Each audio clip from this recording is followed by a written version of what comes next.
about 3-4 seconds. Where are you, Dave?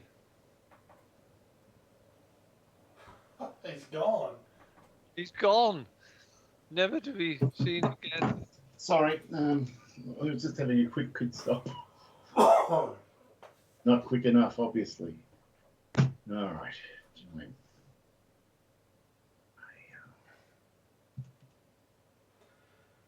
I wonder if they're going to be gentle variable winds or if we'll get a stronger That looks variable. better.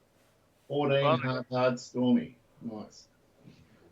Well, the thing is, Dave, we might get a much more variable wind this time because it was quite. It's fairly Quite. tame. Yeah, and it obviously rolls the dice before the first tee, and then it just sticks to that range for the whole game. Right. Well, let's see whether it's going to be easier for me to get on the fairway with the first tee shot. So, as the director and producer of these things, Dave, do you restart the recording from the start? I do. Okay.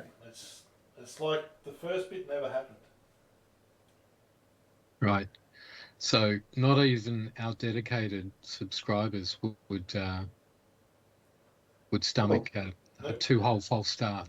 Yeah, but I mean, No, there should be an unreserved apology. It's me again. It's me again.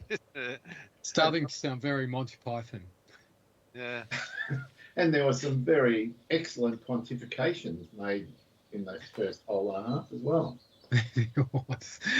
Maybe that was it. The universe said we need to find a way of not getting that online. And Yeah. I think the Greens sabotaged the game somehow. They didn't want the truth to be out there. Yeah. So, gee, that flag's fluttering very nicely, isn't it? Yeah, it is. Right, I shall be back in a moment.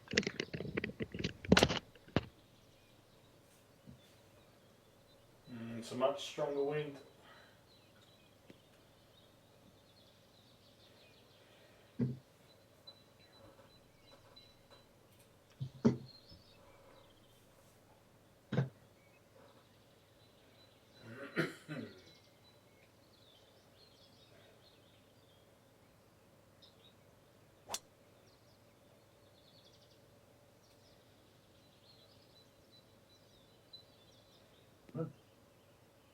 Three for three on the fairway. It's a good start. I'm trying to remember what distance out of it. No, it's all different anyway. Well, you were 92, I was 91, and you was in the bunker, 120 something. It's a completely different story this time. We had a tailwind as well. Yeah.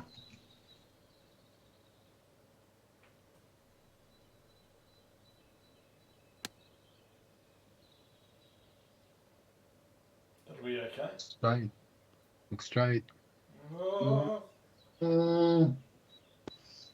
Almost.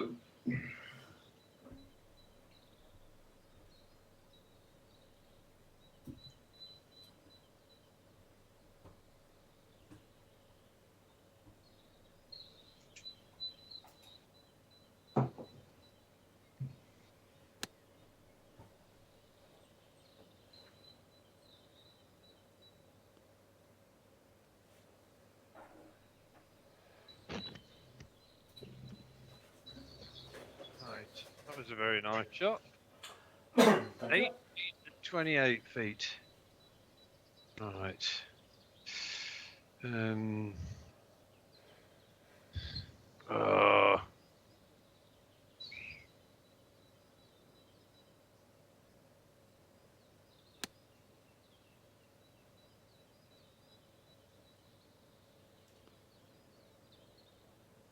It's okay, but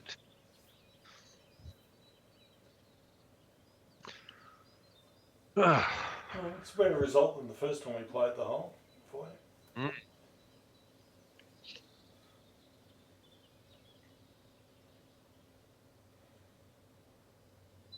Right.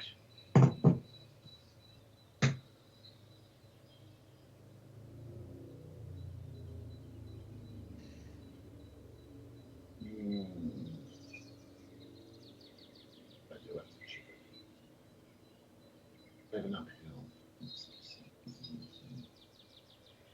Okay, keeps going uphill, so I can have a crack. Just got a 28.11.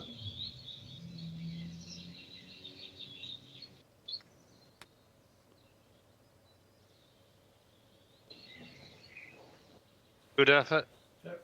Yeah, good shot. Okay, all right.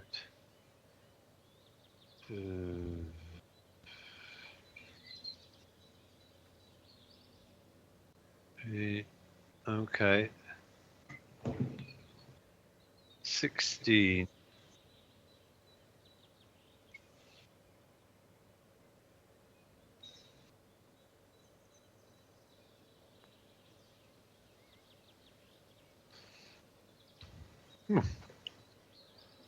Interesting movement there.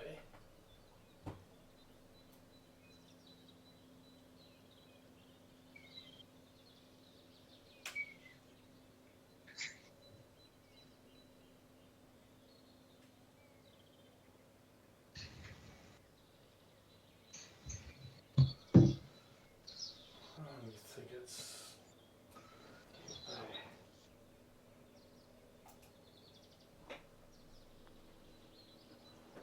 oh, didn't do anything. Wow.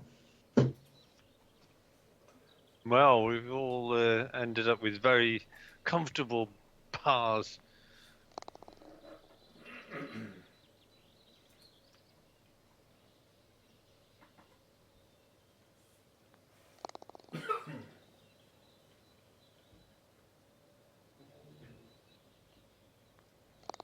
Mm.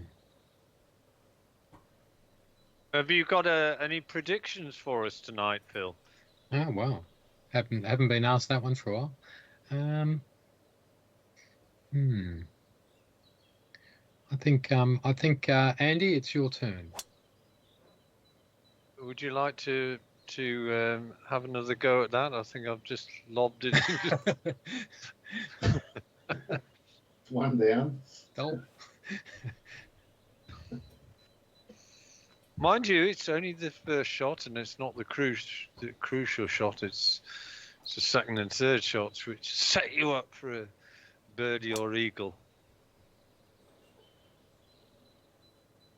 I'm still confident. I still think you're gonna. I'm gonna, yeah, just. This would be a very bad hold for my prediction reputation for you to take a 10 on. So don't do that. Oh.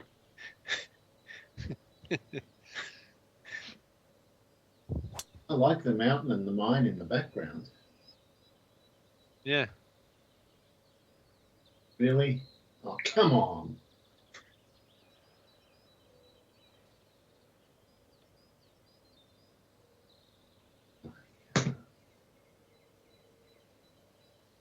I wasn't even worried about that bunker when I hit the shot. I didn't think I was going to find it.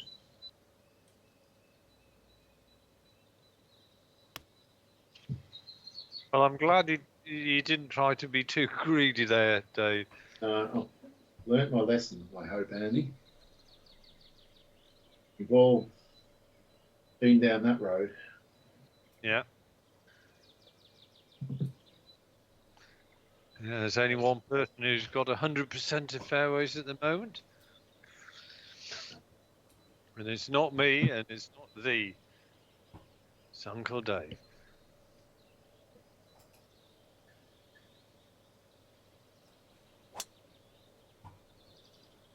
It's fine. Oh, that's another good shot. It's almost the same. Mm. Okay, right.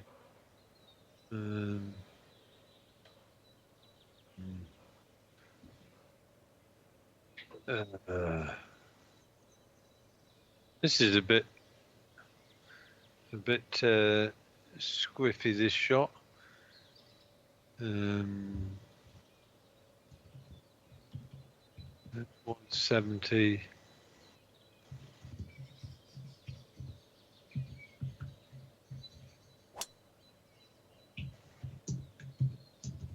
do.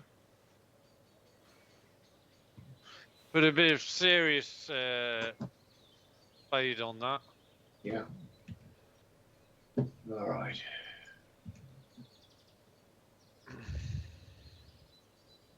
This is a perfect 120 club if we can just get that slight tailwind that was there a second ago. This nonsense. I'll take that. Bugger.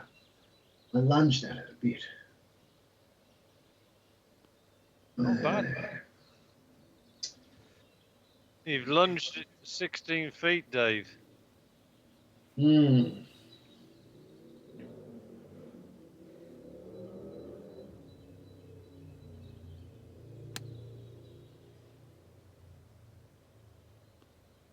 That'll be good. Oh. He's 17. good.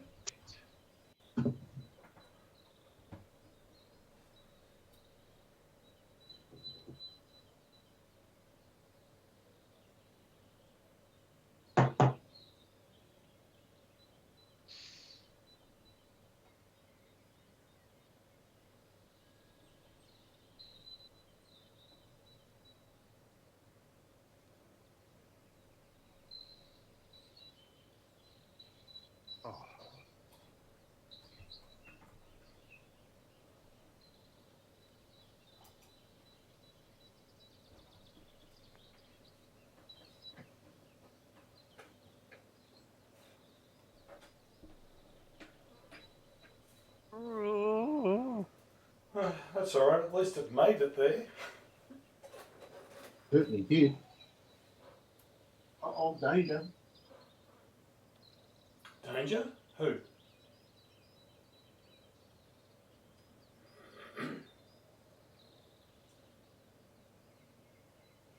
Did you think you heard Millie? Oh, Hi. right in a minute. Sorry? Oh, nice, Andy. Didn't I hear Millie? No? No? If you did, I didn't.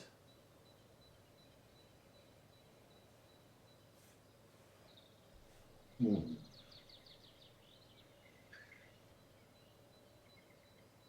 Well, Phil, I'm in the lead at the moment. Oh, there you go.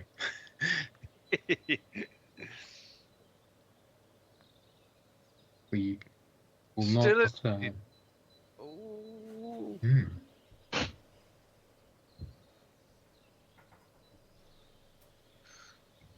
Oh, okay. It's not Millie. It's the dogs on the 6th floor. Oh, really? It's Dory's dogs. But you're hearing them through the floor or out the window, I guess. Yeah, sometimes they get enraged by some rando person with a dog across the road. The little yappy one. No! Oh, God, blimey. Pathetic. Wandered all over the place as well, mate.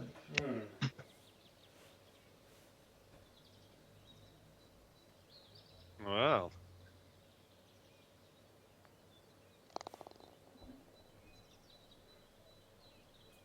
Well, it was never a certainty to go in. That's for sure.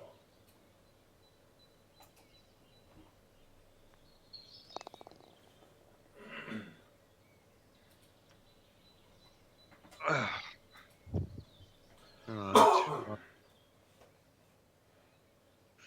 183.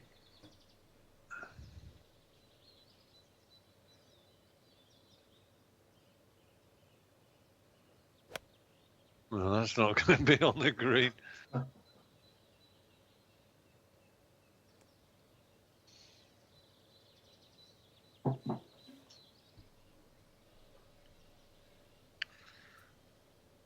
I think I'm going to try to improve my putting stats. miss as many greens as possible. Get up and down, and the greens that do get on, just sink the odd putt.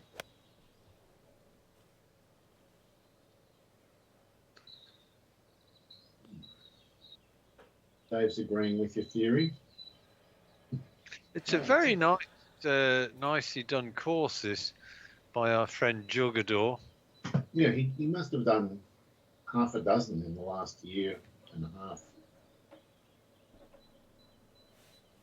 So, Nice. so despite the not very numerous sort of take up of these games, they're still the programmers are still making them. Not anymore, but they were for the last 2 years. There's probably been 20 courses released, which is pretty good for a Yeah, game that's really only got 100 players worldwide. 100 players. So they've seen the writing on the wall. The programmers have said, "What are we doing?"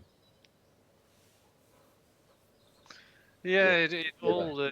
it all went pear shaped when the the the company behind it decided to sell out the Perfect Golf to TrackMan. So all of a sudden, the simulator crowd, and it just seemed to take the bottom out of the market from the designers. So there must have been designers who were using this on simulators. Yeah, well, there were, and the thing that TrackMan did that stopped everyone designing was that they stopped people that had simulators letting their simulators work anymore unless they then subscribed to TrackMan on top. Yeah. And so basically they crippled the game, and all the designers go, "Screw you, TrackMan. We're not designing courses for free. When you're going to stop our simulators working? Out here." Yeah, It was a terrible commercial decision, but some of those designers may well be making courses for TrackMan as we speak, Andy, and there could be new ones being released all the time that we don't even know about under the TrackMan name. Yeah. Because we're not subscribers. And I never will be. But... All right.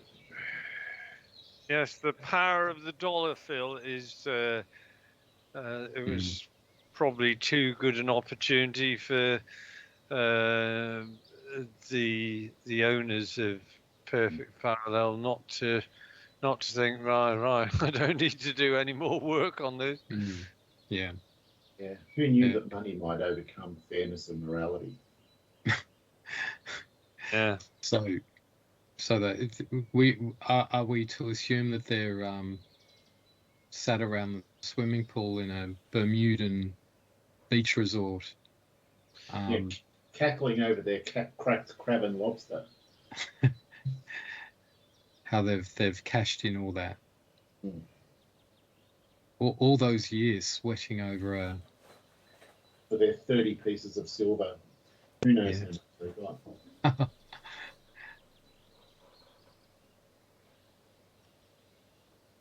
Right. Well, I guess it was a window of opportunity for you to gain access to all this stuff, because you don't pay for it, do you? You just do it. Yeah, all we paid for was the game itself. Yeah. Right. The spectre looming over us all is if they turn off the servers at Steam, we've got no game. Because all the add-on courses won't work unless the servers are turned on. Right, okay. And we can't play multiplayer if the servers aren't turned on. So effectively, the game is finished if they turn those servers off. Wow, okay. So I mean, that adds a lot of excitement to the play. Well, this could be the last game ever.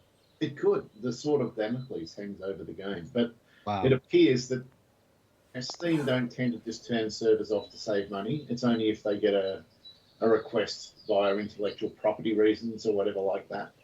Okay. And I think it was kind of written into the sale of the game that this one would not be interfered with. So it still might be here in 20 years, even though there's only 50 players. Yeah. At the end of the day, that costs Steam virtually zero anyway. Yeah. So the Damocles sword is for the moment probably sheathed. Well, it's Damocles sword suspended on a rope, as opposed to a thin that sounds a bit more precarious. If you don't mind, Phil, I don't want to hear any more talk of sheaths during the rest of the game. Okay, I'll Let's have any. I'll put that one. I'll put that one back in the scabbard. I was just going to say, use the word scabbard instead. I'm just going to say that. Just blown away by the skill of Dave's shot then. Yeah. All on a string type stuff there. Well, we're back to all square again. Yeah, what did you do to this drive, Dave? That's my question. Which British sitcom was it? Where it must have been Blackadder, where Blackadder goes, "Here, let me help you put your sword back in your scabbard," and he goes like that, and the guy leans forward before falling over, going, "I don't have a scabbard," and Blackadder says, "You do now." Fantastic. Comedy gold. It is comedy gold.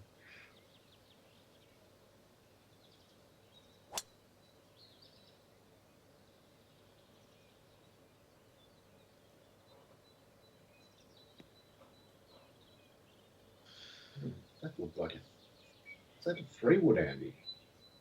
It was a 3. It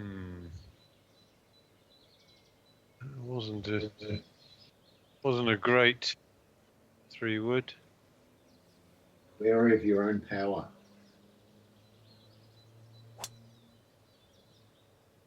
I think that's in the bunker. It's carroted. Well, this could bound. Oh! Oh! Unlucky. That was unlucky. It was almost That one wasn't a bad biff, though. 280. beautiful biff.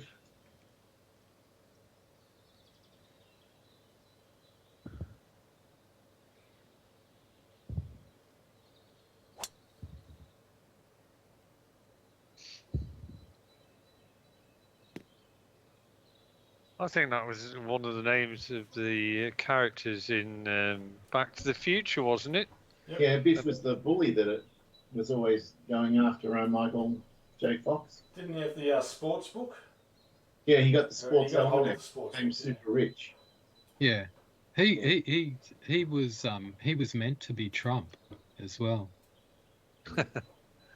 He was portrayed as Trump, and remember, there's that scene where they go to that, Michael J. Fox's character goes into that alternate future where Biff has become like president or something, Yes, and yeah. the gated community is just in chaos and it's all burning and everything like that.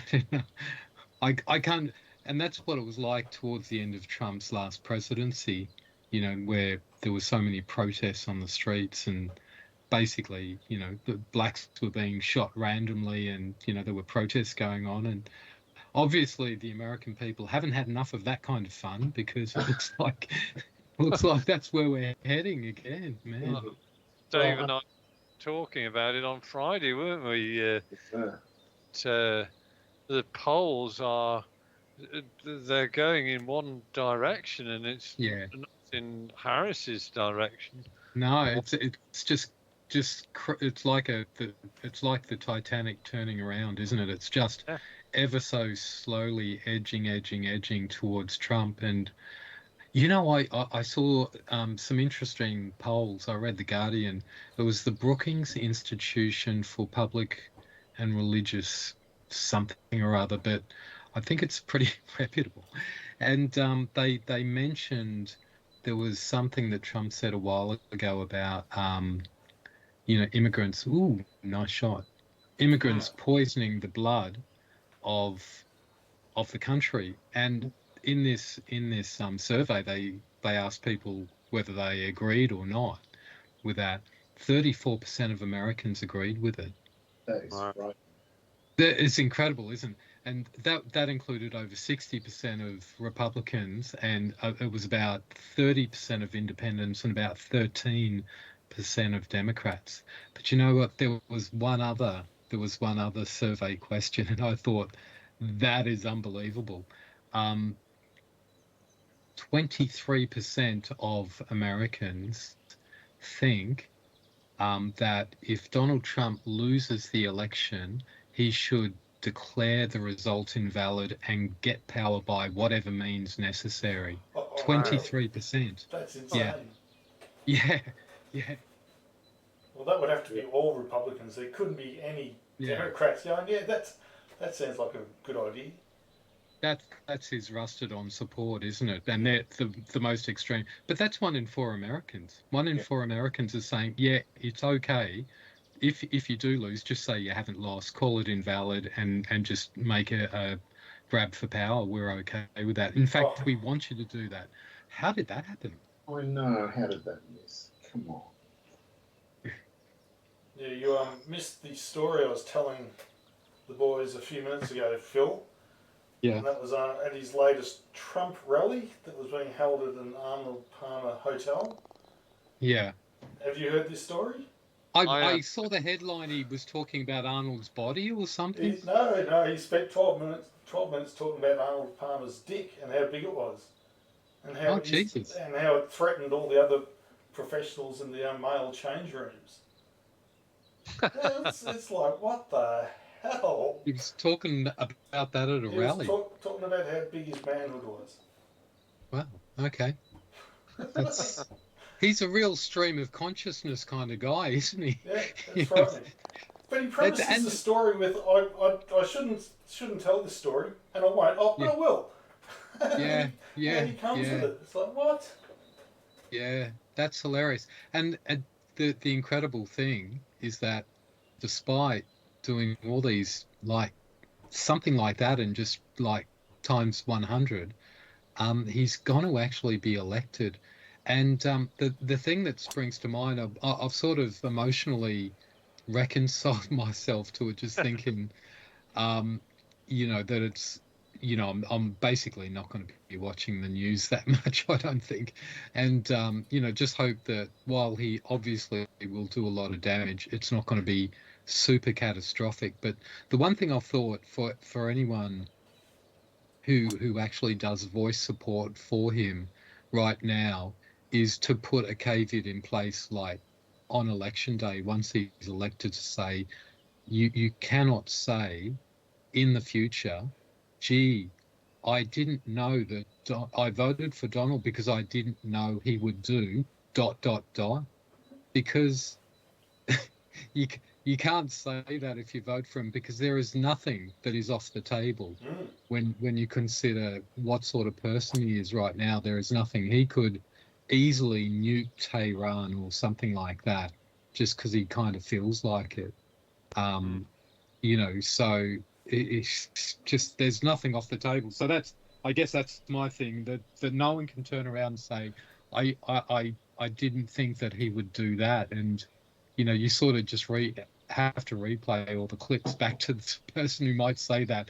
I think there'll be a lot of people saying that in 3 or 4 years' time. I didn't think he would do something so crazy. And you're going, what was it in all these rallies in 2024 that made you think he wasn't a nut job? So, yeah, anyway, it's where we are. On the bright side, there might be no internet or civilization for them to say that to the public. It's going to be a wild ride if he's in. Also, given the fact that he knows, unless he actually does trash the Constitution, which he's talked about doing and going for a 3rd term anyway, but otherwise, ordinarily, he knows that this is it. He has no re-election accountability to face, so he doesn't have to worry about what people think of his policies or what he's done. He just goes and does it without, really any consequences whatsoever for himself, as far as he can see. So basically, what I'm trying to say is that his first term, he was somewhat restrained. This is going to be where he kind of lets it all hang out.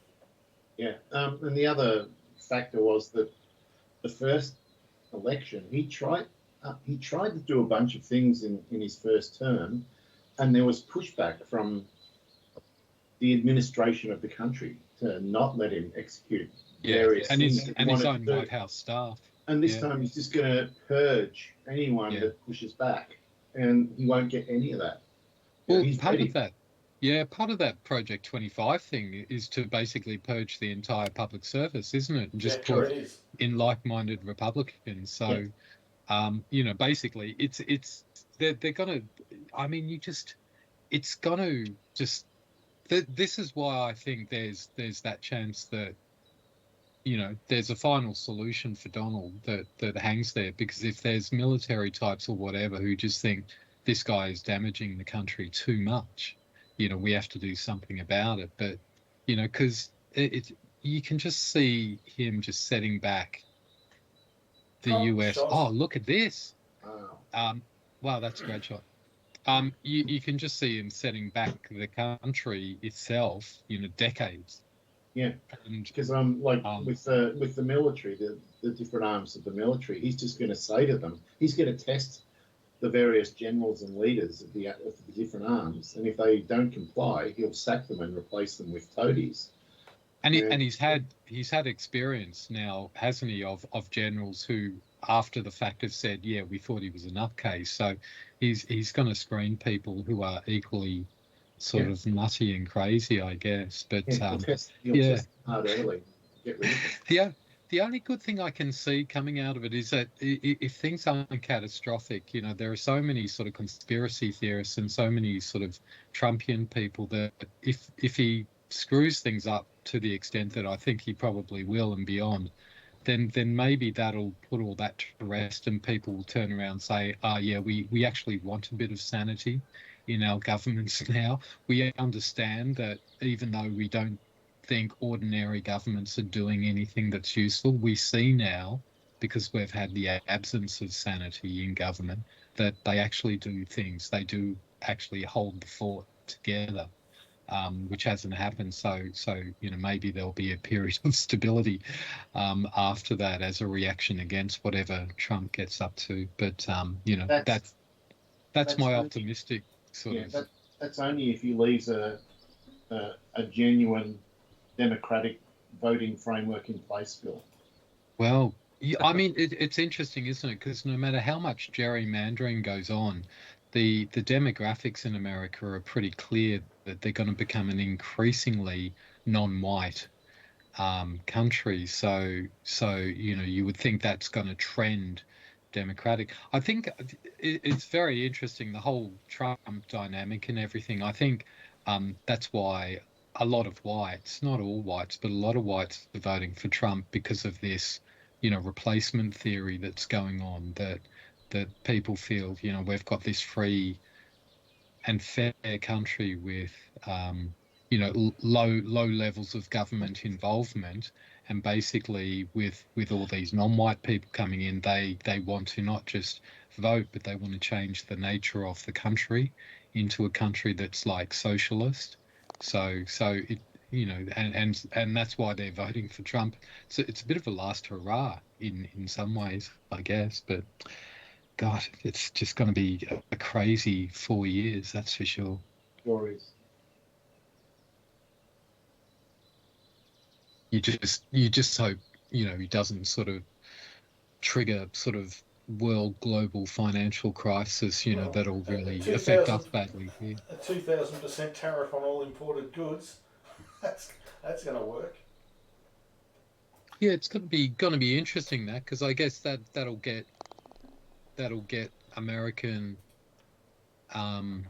manufacturing going, but I'll have no choice. Well, that's right, but it's not going to be quite as cheap as stuff coming from elsewhere, and it's going to if that really does go ahead, that could cause a global recession right there and then, because there'll be flow-on effects from that everywhere, won't there? It's not like would the US? I'm trying to think of that now. Would the US be alone in being isolated in world trade? Because of that, because you couldn't possibly accept their goods or anything from them after they impose that upon your own goods. Perhaps, I don't know.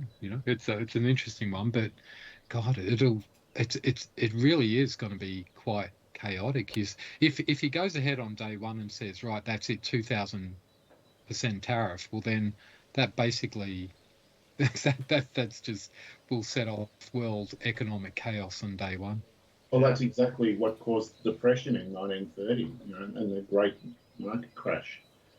And the irony is that Americans don't know their history very well. It was all the things that were put in place following the New Deal and following the Depression that still lasted up until the 90s. So all that sort of golden era as far as Americans are concerned, the 60s, 50s, 60s, 70s period of great economic growth, it was all because of these checks and balances, which were so great on the financial system that have now been pulled apart basically in the 90s by Bush and Clinton. And so those guardrails are gone. So it's going to be bloody interesting. Yeah, unlucky Andy. It was a nice shot. It was. Yeah. Well, on a much smaller scale, Bill, I'm sure the UK will do its little bit for a loss of confidence in business generally, because we're shaping up for a budget in the UK which is in I think it's in about 11 or 12 days time, something like that. And when our Labour government got in, they had a fully funded, fully costed sort of plan, but within 100 days, they've realised that their fully funded, fully costed plan is just based on a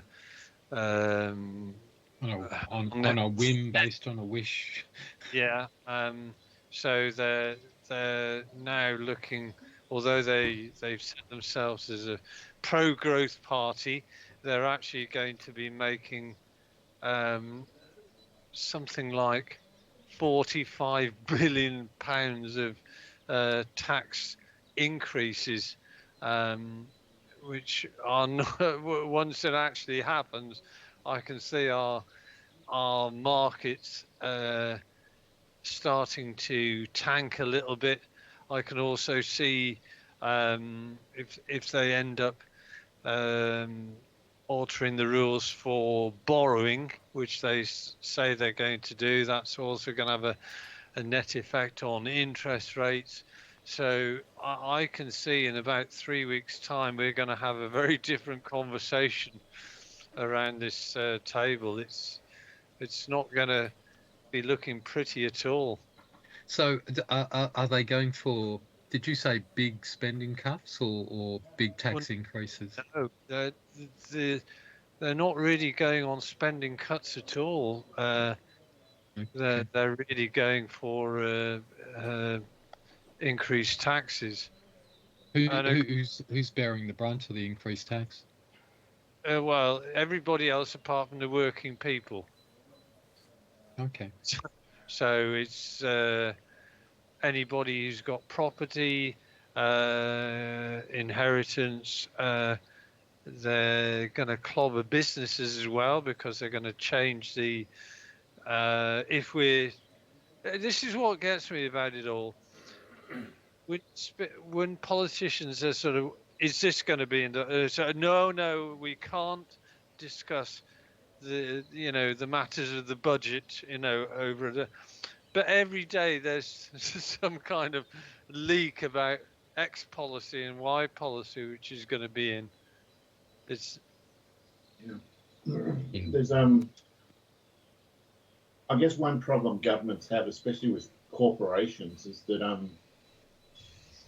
50 years ago it was really difficult for a company to move its headquarters from one country to another, but now it's all just done online and on paper, and suddenly Apple's got its headquarters in Ireland or what this or that or some, they can do all sorts of stuff. And if you try and tax a company fairly, like Google, they just go, well, we're not going to base ourselves in your country. You've also got, and you're right, and the other thing about the big tech firms like Google is that the US government lines up behind them and hassles any country that does try to tax them. So the US is giving Australia quite a hard time at the moment about how, you know, we're trying to make Google pay a fair amount of tax, you know, because they, you know, as for them, as long as they're paying a good amount of tax in the US, they don't give a rat's about what Google encounters in Australia or anywhere else. So that they're using American exceptionalism really to say no, they should be kind of exempt. Well, it just You know? shows the power of Google's lobby. Yeah, All the big corporations lobby. yeah, yeah. It really is enormous these days. Yeah, and I think a lot of people have made that point about, you know, in Australia about, you know, elections should be publicly funded and there should be no donations because it's just too corrupt. You know, that politicians are just in the pocket of all these entities that give them money, you know, for in order to feather their own nests, you know. So, but gee, you know, there's going to be a bit going on, and even you know, like back to Trump, you know, he'll go full bore on fossil fuels again, and you know, it feels like it does feel like, you know, the climate that they've been talking about tipping points for a number of years, but it feels like we might be getting close to those, even though the weather in Victoria for the last couple of years seems to have been relatively normal, but just everywhere else in the world, you're seeing all this stuff and you're going, that can't be right, that all this stuff is going on. So just adding sort of, you know, if there's financial chaos, there's probably going to be some sort of domestic political chaos in the US, and there might also be, you know, some sort of chaos on the climate front. Even, you know, I guess maybe that's a bit of a stretch, but gee, even without the climate tipping, water is going to become such an issue in the next decade or two. yeah. Everyone's running out of water. The Amazon has almost run dry along half its length at the moment. It's unbelievable. Did you see that? And where was it? Morocco had, you know, in the Sahara Desert, basically, they had record rains that they haven't had for 50 years, and it's filled some quite big lakes. And because their sand over there is very fine, it's like talcum powder, it'll hold on to that for a while. And they've said that's going to affect the climate there for the next 5 years, meaning they'll get more rain because as the lakes slowly evaporate, there'll be all this moisture in the air. So, you know, it's weird how these things are turning around, and yeah, you know, drought in the Amazon. I think that northern belt of pine forest that circles the globe, you know, Canada, Russia, and northern Europe, the Scandinavian countries, you know, I think a lot of those trees seem to be, you know, they're either dying or suffering burning. from dying and they take ages to grow as well. So I read another article just in the last week or so about how a lot of the net zero calculations are based on a, you know, positive outcome from basically the amount of trees and stuff that countries have, but they're they're they've stopped that conversion to oxygen. They're saying it's collapsing, and they're not getting, you know, the same amount of turnover from that, you know. So, you know, they've said in the last 10 years or so, and I can't work out why, you know, the trees apparently are, you know, no longer breathing in the way that's been traditional, but that's not good. I shouldn't have said trees there. Yeah, I thought it was pretty good when I hit it, but obviously the tree was a bit bigger. The canopy. Yeah, yeah. Canopy. Canopies. Yeah, yeah. You'd like to be relaxing with a canapé, but instead you... Canopy.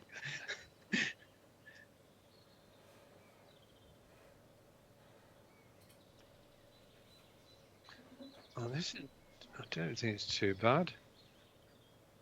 Oh, yeah. Right.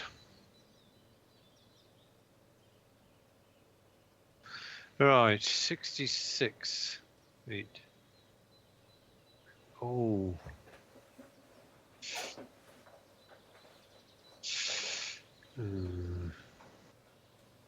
That's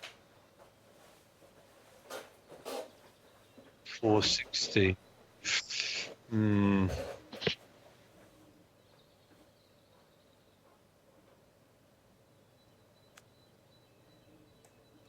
Ah, I caught that really heavy rough. Didn't want to catch that. Mm. Dave sees an opportunity. I do sense this is a bit of an opportunity. Crack at this. Ah, crap. Pole's not helping me. Okay. It's got to be one of these shots. I'm going to throw it to the right. Chop down hard. That is not coming out otherwise. All right.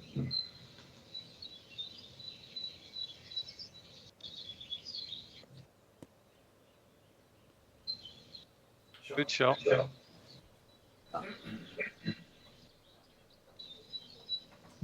Tony, I've just realised if you want a holiday in America, you might want to do it before Trump ascends to power, because you've said a lot of subversive things tonight. It's going to be interesting, you know, how hard he goes after people that have done him wrong. You know, like even you know, some of these talk show hosts at night, Jimmy Kimmel has just mocked him and ridiculed him. I actually think Trump will go after him and try to get the courts to like lock him up for some reason. I would not stay in the country if I was Jimmy Kimmel. I would be out of there. Have you seen the Dave Bautista skit that was done the other day? No. Oh, it was awesome. I'll send you the link. Okay. It was hilarious. Was it regarding the one where he just stood there and listened to music for 30 minutes? No. Dave Bautista was a WWE star back in the late 90s or something. Oh, okay. Yeah. He's also. Do you remember Guardians of the Galaxy? Yeah, Groot. Yeah, no, not Groot. He's he's the bald guy that's like blue or green or something like that. I'm trying to try. I can't think of his exact colour. Andy would know. Which guy is it? He's like the really big butch guy that's bald and he's like green or blue in colour. Yeah. That's Dave Bautista. Anyway, he did a skit the other day about Trump, and it was hilarious. It was good. All right, send it through. Sounds good. But yeah, I mean, he's enough of a crazy person to say, I didn't like being mocked by this guy, and so therefore I'm going to do something about it. Yeah, you know, there's going to be it's going to be like it's going to be almost like watching Handmaid's Tale. I was going to say that could be his playbook. He doesn't need any other playbook than that. Yeah, well, clearly, first order of business is going to be replacing the DOG or DOJ heads, so they can cancel all his indictments. Yeah, exactly. That's the first thing he wants done, because that's the only reason he's running. Yeah, so he's going to go to jail. Yeah. Well, I know one person who will not will be praying that Trump does not get in. The British Foreign Secretary, David Lammy. Is he been calling Trump a maniac? Oh, he's there's lots of stuff. You know, where he's broadcast. He's called him a racist, sociopath, psychopath. He didn't mince his words at all. So you could just imagine the kind of meeting that, well, he just won't meet with Lammy, but even... Yeah. Well, that's what our press and politicians said the first time around. Before he got in the first time. They're just going, he's a fucking maniac, he's crazy. Yeah. And then he gets in, they have to eat their words. Yeah. Oh, it's just going to be wild, isn't it? I mean, you know, we a few weeks ago, it seemed when Biden was there, it was like anyone but Biden. But in retrospect, you think, you know, for Kamala to win, she's going to have to be the first female president. She's going to have to be, and she's black, and she's kind of not quite as strongly pro-Israel as Trump is, and not quite as against all the fossil fuels. So when you think of all the interests that are flowing away from Kamala, it just seems like it kind of impossible. They should have gone for Gary Newsom from California or something like that, shouldn't they? Just Don't you mean you bog Newscum? standard white guy, like that, and Even also her selection of vice president, could have gone for that Pennsylvania governor who was a bit more hardline on the Israeli question, Shapiro. Yeah, but Pennsylvania is really crucial because it's still the case that if she wins the 3 blue wall states, what is it, Wisconsin, Michigan, and Pennsylvania, she wins. And that it's done. There's nothing that can be done about it by Donald. If she wins those 3 states, that's it. She's won. Democrats have won. But they're all so close now that if Shapiro was in, maybe Pennsylvania would be locked away by now. And who knows? Maybe in a better position elsewhere too. But hindsight's 2020, I guess. It looked it for a moment, and then it didn't. I can't buy a putt tonight.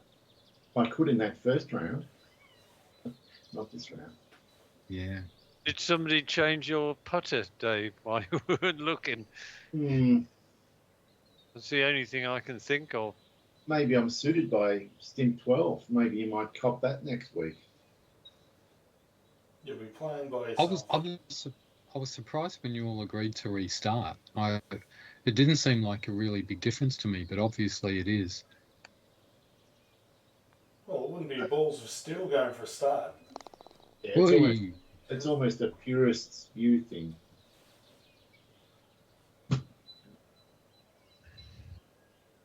Real men play at Stim 14, that's all. Okay. And of course, the other thing that we've been gravitating towards more recently is we've been gravitating to hard, more often as well. It brings the drama. Mm.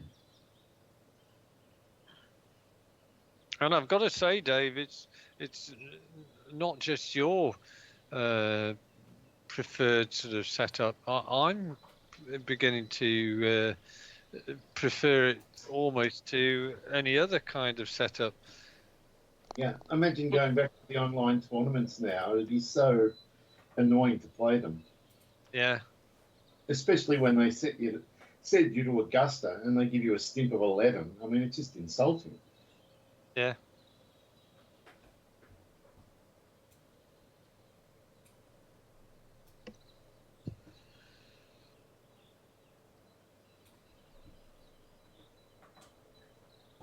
Yeah, we should get some balls of steel T-shirts printed up to play during the summer months. Get a couple of T-shirts, and then, like I say, in the summer months, I'll come down, pair of shorts, the balls of steel T-shirt. Well, I haven't given up hope that Dave will utilise an AI and write a wrapper for this game, so I can modify the shirts and pants and improve them immeasurably, like I did in Lynx. Sorry, you're going to have to give up, Dave. No, I don't think it's going to happen. You've got time for that now. You're retired. Come on. No, I've already tried to hack in to give us a Stimp 15. It's not possible. It is disappointing. Well, then we've got to somehow hack into the TrackMan servers and get the source code for this game. Then you could do it. So I probably shouldn't have said it publicly. Maybe not. Yeah, I was just going to say. It's a good show. Yeah, because I was only joking. Well, that was obvious. It was like a Blackadder sketch. It was satire. You were being and if it happens in the future, it wasn't us. And if anybody wants me to sign an affidavit, I can vouch that you are an entirely trustworthy individual, Dave. Yeah, and you could also sign off that I'm far too stupid to work out how to do that. So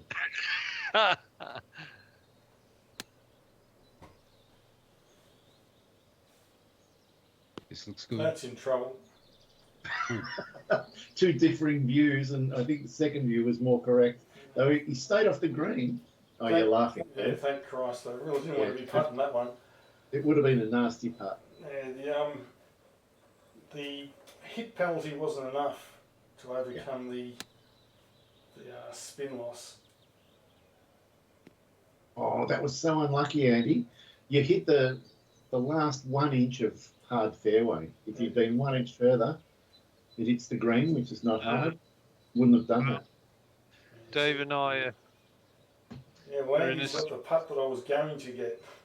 So. What have I learned from all this? What have you learned, indeed? I've learned that the 77 club, lofted, should land short of the green and bound forward and stop next to the pin. That's my thinking.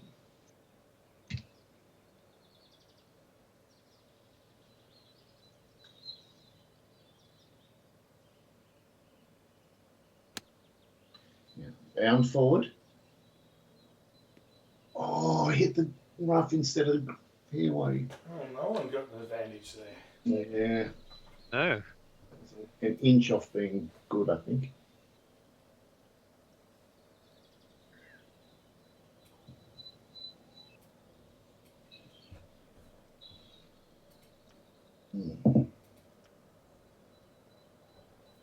I can't believe I got hit the 32-yard for 48.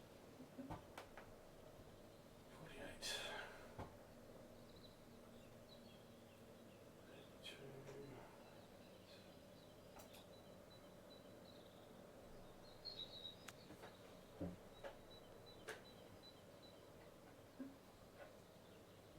It's not hard. Pretty good. Okay, right. Mm. 1.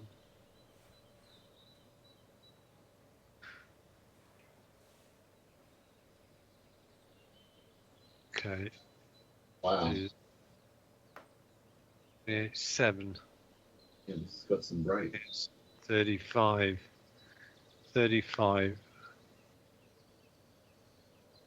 No, that's too hard.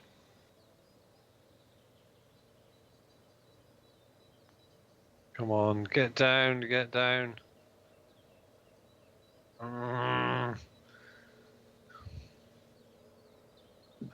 Muff that up. That was a scary shot. Ooh. This looks pretty flat if I can just get the line right. 25. 6 feet.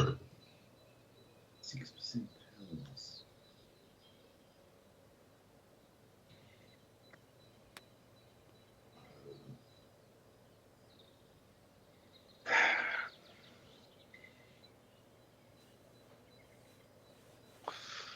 All right.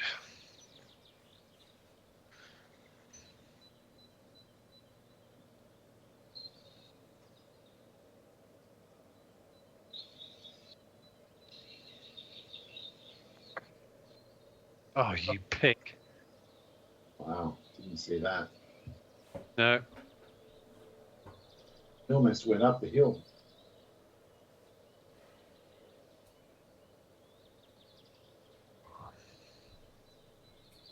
Well, we're jumping for position here. Should go in. Yeah.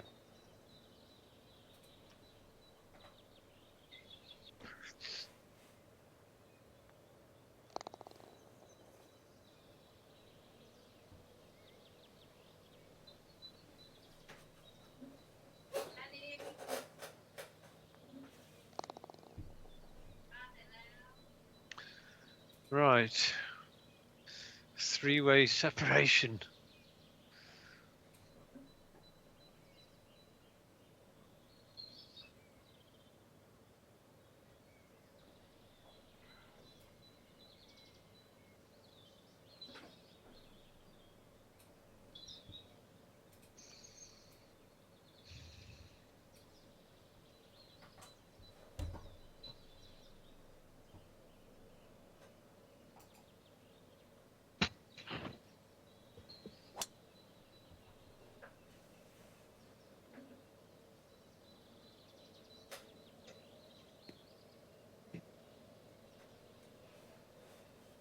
Seems fine. So interestingly.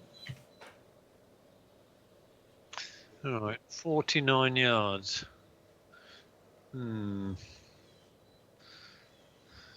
49 yards, 10. 318, 318.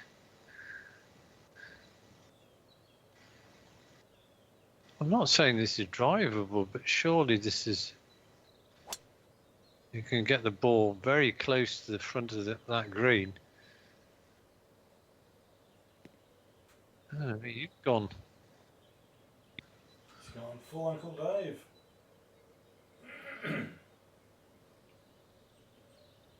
Carry 255.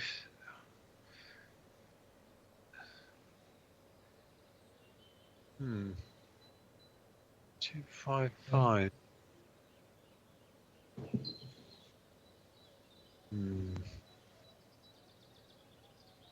Shall I just go belt it just as hard as I can? Could do with that wind just changing direction a bit.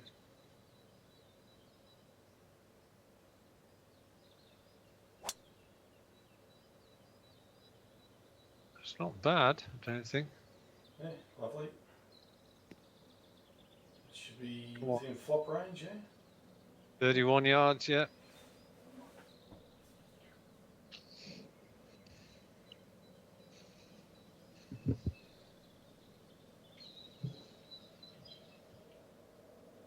Well, we had a variety of shots there. 2, 3. Did you have a 3-wood, Uncle Dave, or is it? No, it was a driver with a hook on it that didn't hook enough.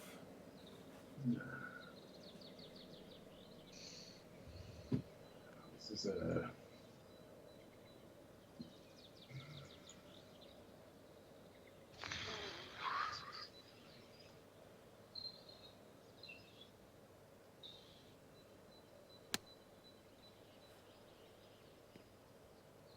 Oh, how did it get checked? Unlucky. Come on. Off a chop as well. So I faced the same issue though. I've got to do a pitch from here, and no way am I doing a full swing. I thought it was going to have one bounce and just run down. Perfect.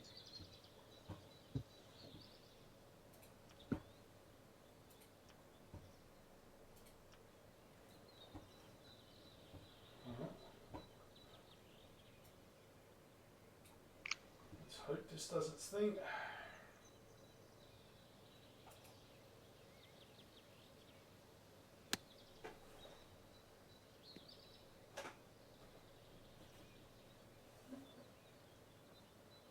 Good enough.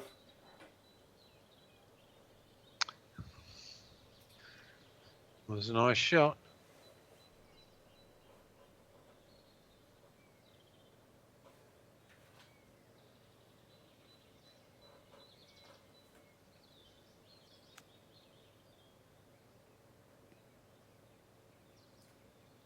Stop. Stop! Oh, unlucky. Went on a bit more than I thought, that one.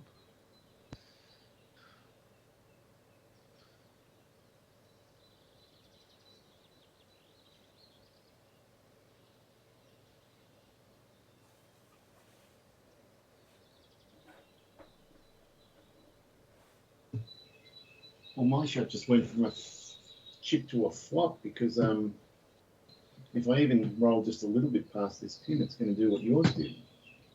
I don't want that.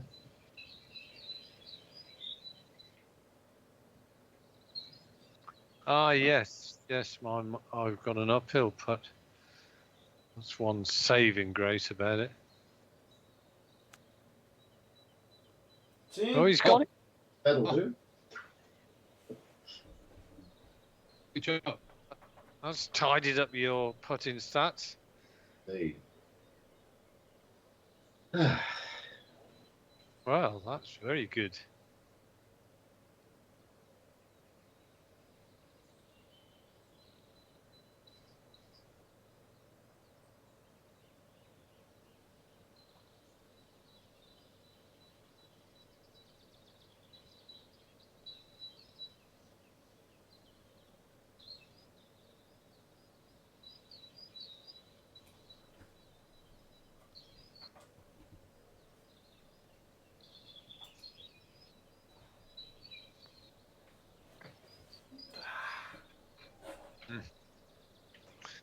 Yeah, that had a bit of movement on it.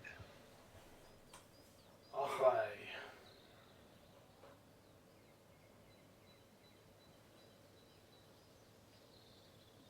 Okay,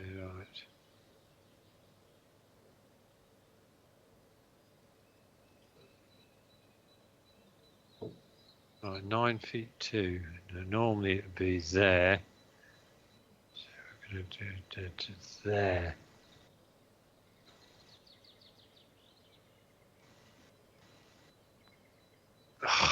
Wasn't. Never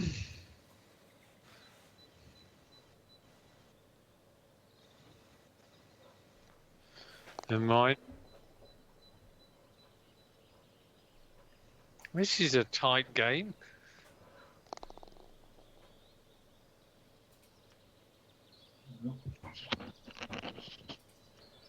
Clawed my way back into it somehow.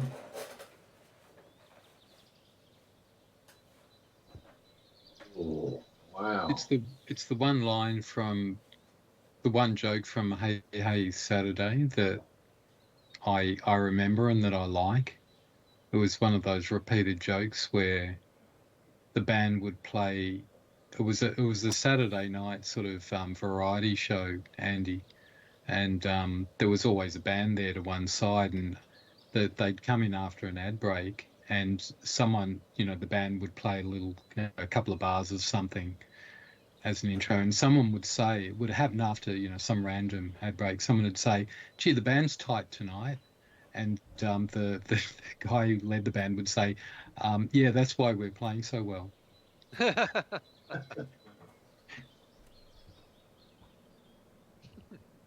Boom, boom.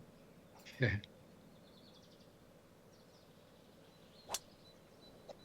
And then they'd trot out Kamal and have someone with blackface come out and make it. Yeah. The less said about everything else, the better. But that was a good part.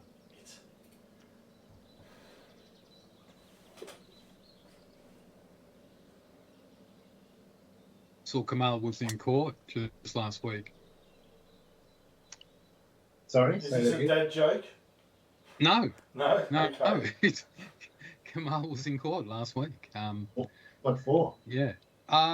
It was some like harassment issue, it was just his lawyer basically said, because he's about 89 or something now, and he said, look, he pleads guilty, was just a bit of stupidity on his part, and he's remorseful and blah blah blah, and I think got the equivalent of a sort of slap over the wrist, but he I don't know, with some. Come on! Oh, what? You've escaped there. Yeah, it's outrageous, isn't it? It's a disgrace.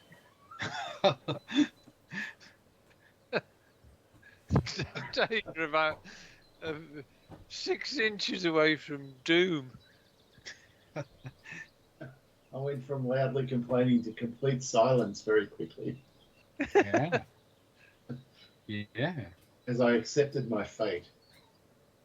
It landed like a cotton wool bud on those stony rocks. A butterfly with sore feet. It's the flying fickle finger of fate award. Yeah. You don't say that when you're drunk, Andy. Something will go wrong. It sounds wrong even when you say it correctly. Yeah. I know. It's only a syllable away.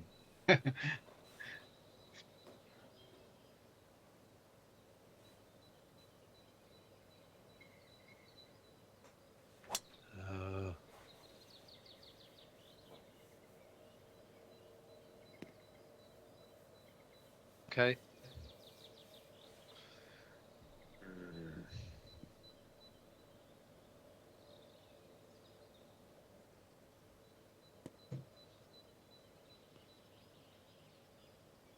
Get close. God, the bloody balls are just running on an extra 5 feet today.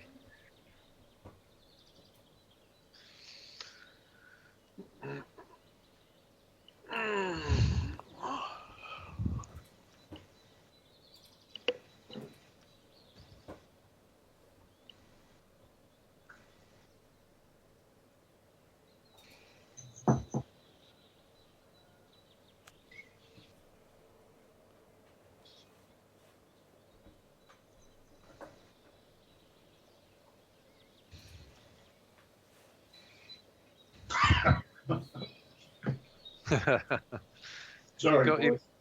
You got your waders on there, Dave? I have. You're going to have wet socks for the rest of the round. I mean, the thing is, Dave can quite easily get a birdie out of this hole. Well, see what the green does. Hard to tell. That was a very nice shot of Uncle Dave's there, 25 inches. Wasn't it? 59 for 6 feet. 8% power loss.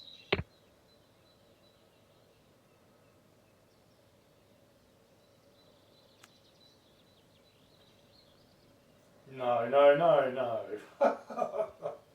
Sorry, Dave. That's a whoa, baby. God, if that had gone in for an eagle, Jesus. Well, that would have been 2 flop-ins in a row. That would have been something. Yeah. Well, if that one had gone in, it would have been a very one-sided conversation Dave was going to have for the rest of the game. Yeah. I think the word disgrace would have been featuring very heavily. There would have been a lot of really. Yeah. It would have gone from the stones to a stony silence. Yes.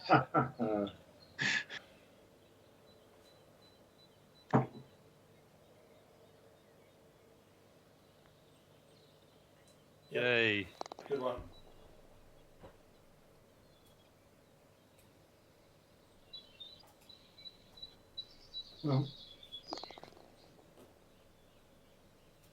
Well, we've all got birdies on that. Yep, no harm, no foul. All done different ways.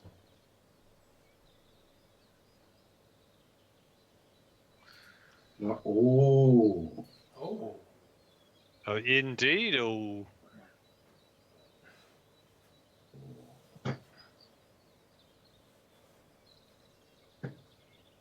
It's time for the first super fade.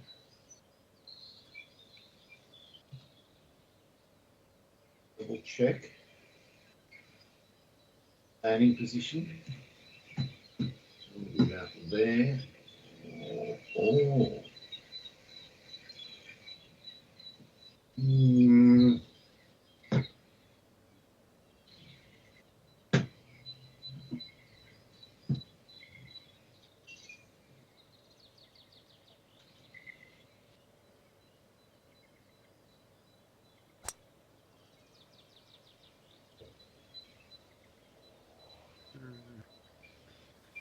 God, that had plugs written over it. Didn't it?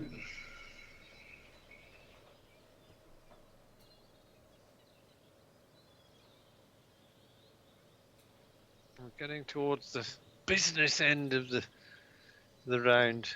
One shot spread of the field.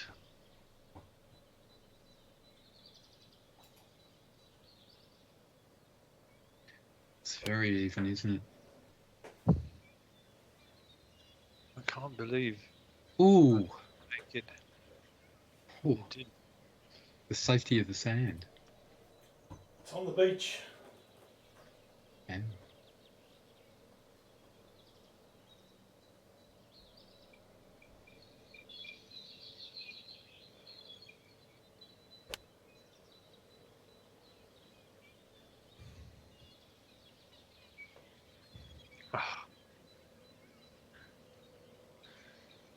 Never mind. It had pretensions of being a decent shot.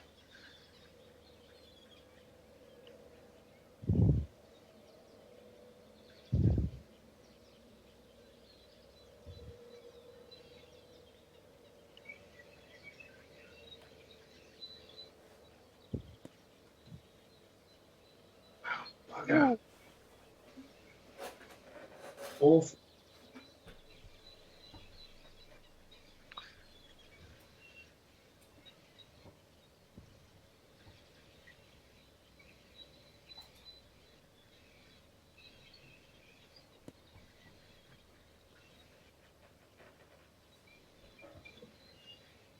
Just about good enough.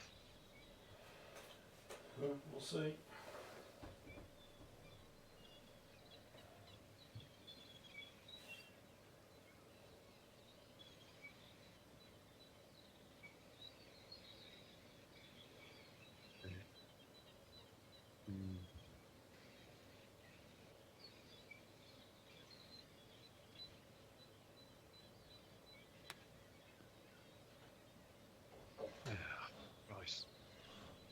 Go on. Leaving yourself some work, Andy. Yeah. As am I. Boy, there's a lot of ducks in this lake.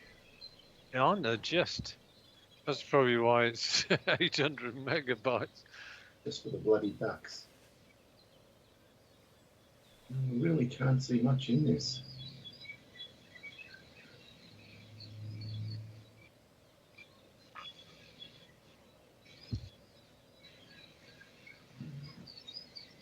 All I can see.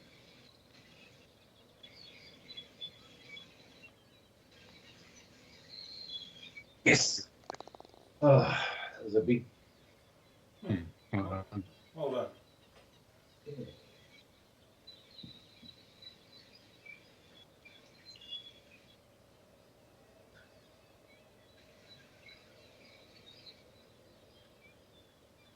This is one of those ones. It's a slight left to right early on and late on.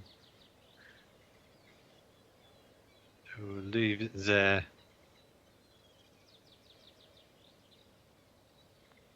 Oh, you effing pig. I can't believe that went straight, Andy. It just looked like it had to break.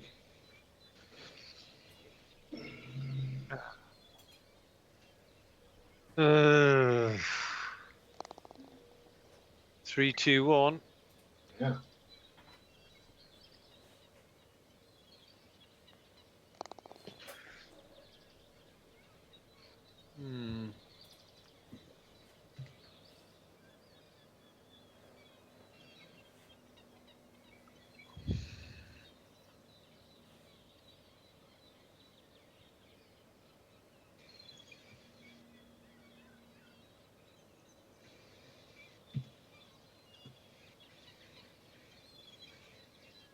Dare I?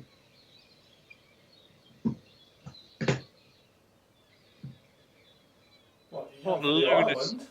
What lunacy is this?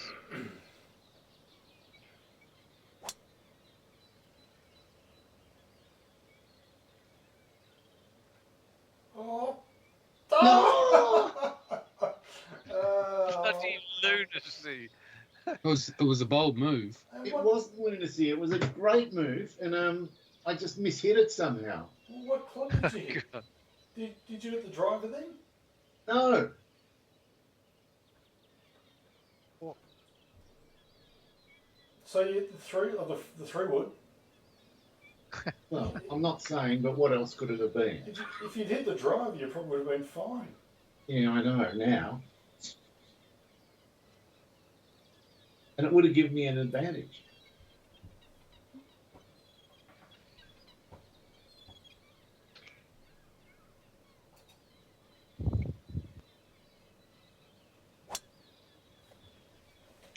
Well, Dave's been very safe, and I'm not surprised. Yeah. Well, 200. I don't know what was to be gained. Taking the wuss line. 200. Oh. A real man takes the other line. Well, I think that equates to the misery loves company Well, I am miserable right now. quotient. So. Well, there you go. So yeah, well, here you go. You're getting company.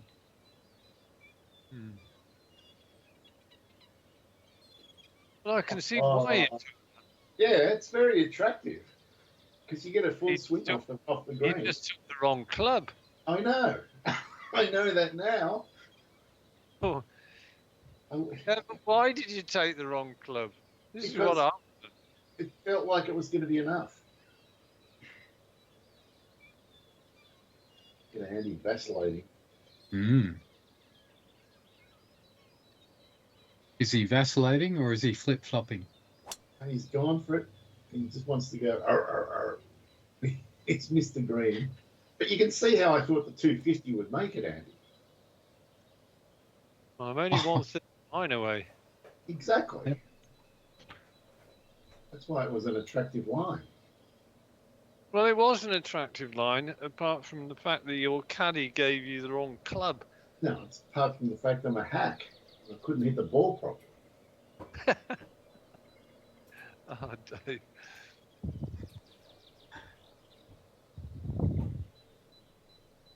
Yeah, well, one thing for sure, if I'd have actually hit the green with that, that would have bounded on and I'd have been 105, 120 yards away. So Yeah, exactly. This looks awesome.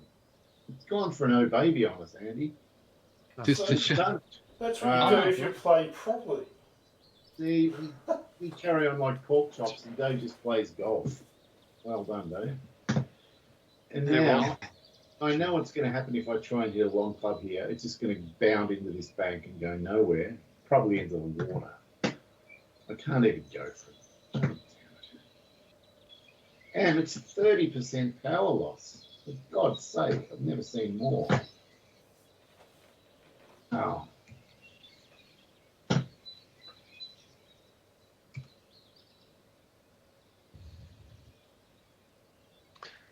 Yeah, all of a sudden, Dave is probably going to be 3 shots ahead with 5 holes to go. He's in the box seat. He certainly is. What was that? 26 in 5 feet away. Yeah. He's Donald Trump, and we're Kamala Harris's. Well, he's at the window, the box office, purchasing those seats, but he hasn't got them yet. Mind you, I'm only 10% loss here, so that's not too You're bad. okay. You're fine. Yeah. I just had that uphill I couldn't deal with.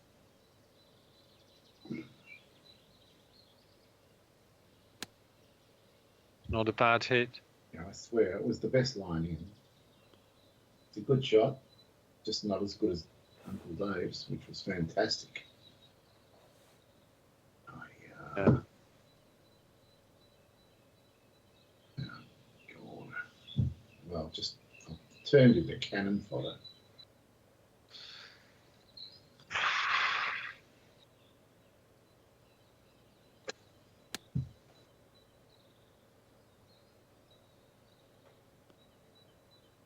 That's all right. Might rescue the hole yet. Well, there's such a thing as a good bogey, I suppose. 1, 2, 3, 7, 6, 9, 8.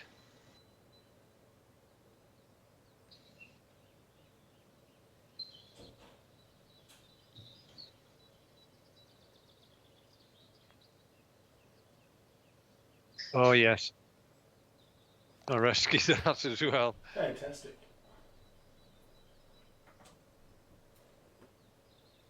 It's one for the putting stats. It certainly was.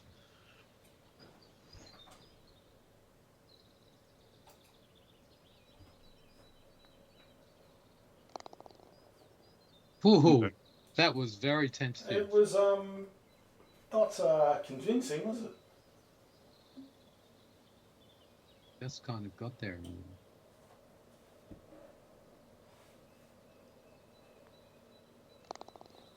Okay.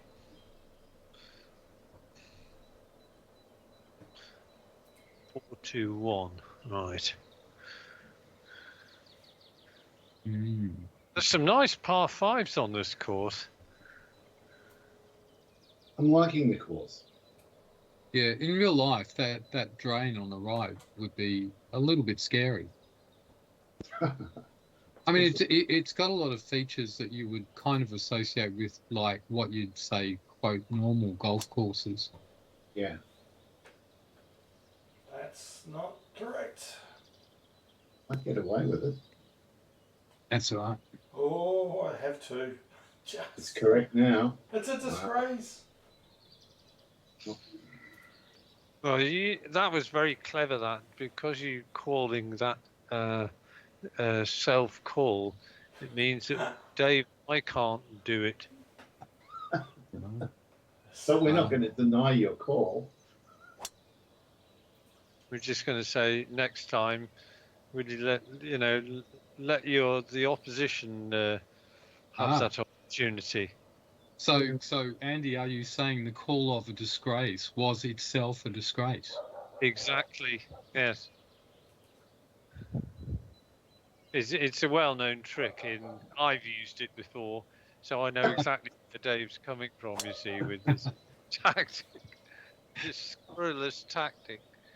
And he's played real competition golf more than us, so he knows all the tactics. Right. Indeed, I do. Right.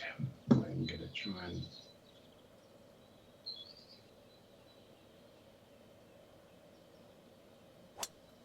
I hope this isn't going to go in that bunker because that's got plug dry written all over it. I find it that carry 231. You would think a 3-wood off the fairway should carry more than that.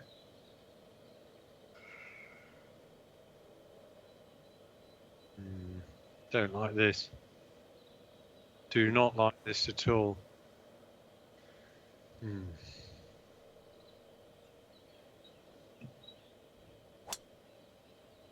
Because the upslope of that bunker is in play. Well, that's not too bad there. That's the right spot to play it from. Is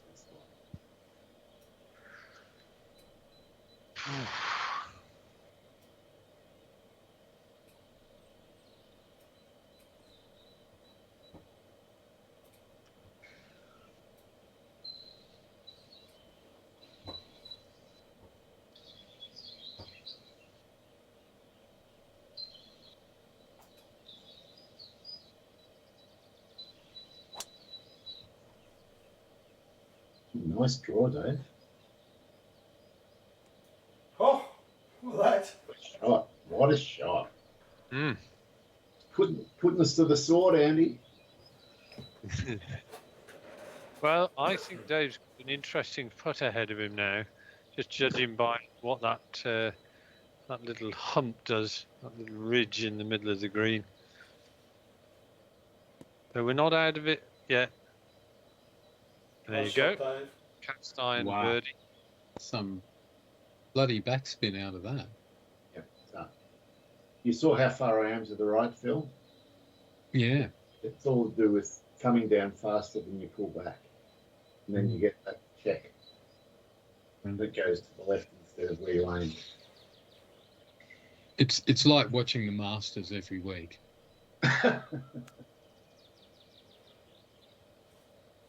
Not brilliant, but it'll do, I think.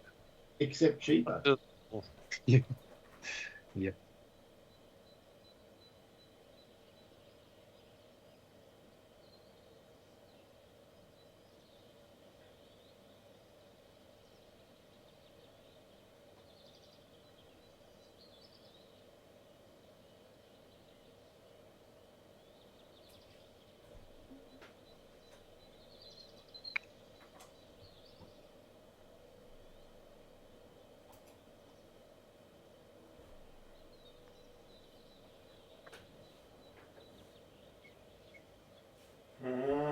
Not convincing.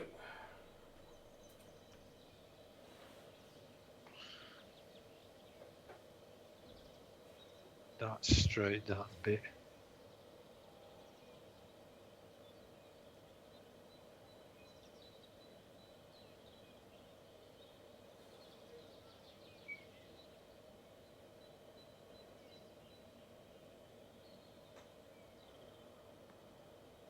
That was, though.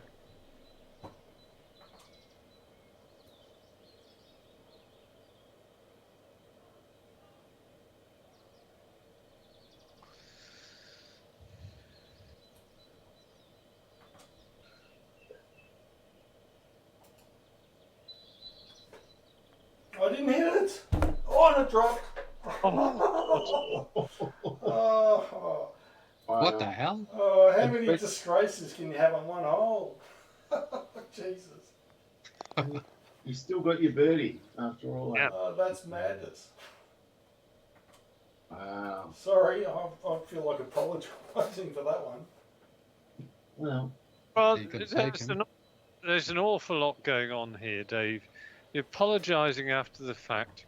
You're calling disgrace on yourself. Come on. I think it's hard to call a disgrace on yourself on the putting green as well. Yes. You know, because like the programming of the hole is it's just there, and you miss as many of those as you get for sure. Oh, he's trying to go for a hat trick of disgraces I now. am. Have to send you to a re-education camp, Dave. A North Korean one where I end up on the Russian front. Yeah, something like that.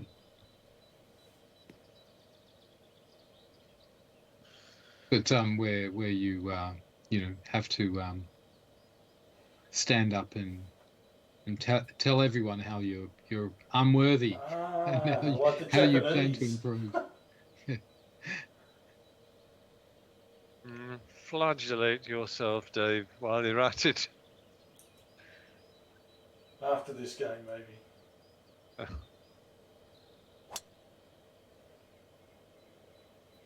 Yep, 2 good drives, 1 shit drive.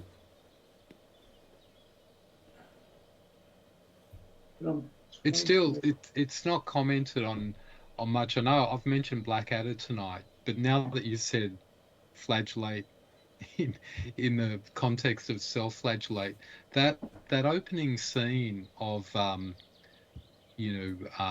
Holy Grail, Monty Python's The Holy Grail, with the monks chanting and at the right moment at the end of each line smacking themselves in the face with a board. It's just it's just brilliant, but because it's right at the start of the movie, it doesn't get much mention, but it's absolutely brilliant. It's so funny.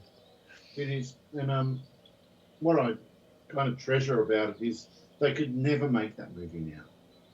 Same with Life of Brian. So I'm just glad they were made. I mean, yeah, I'm not glad Love Thy Neighbour was made, or maybe On the Buses, but I'm glad some stuff like that was made. That was just so brilliant and so clever. Well, there's I'm going to demonetize us here. I know that. Don't worry, Andy. We already are tonight. But Phil, the scene where they're in the auditorium and they're all sort of sitting around. They're arguing about the Judean People's Front and the People's Judea and all that. Yeah. And you get the other sort of bit where somebody Stan wants to be called Loretta and all this thing.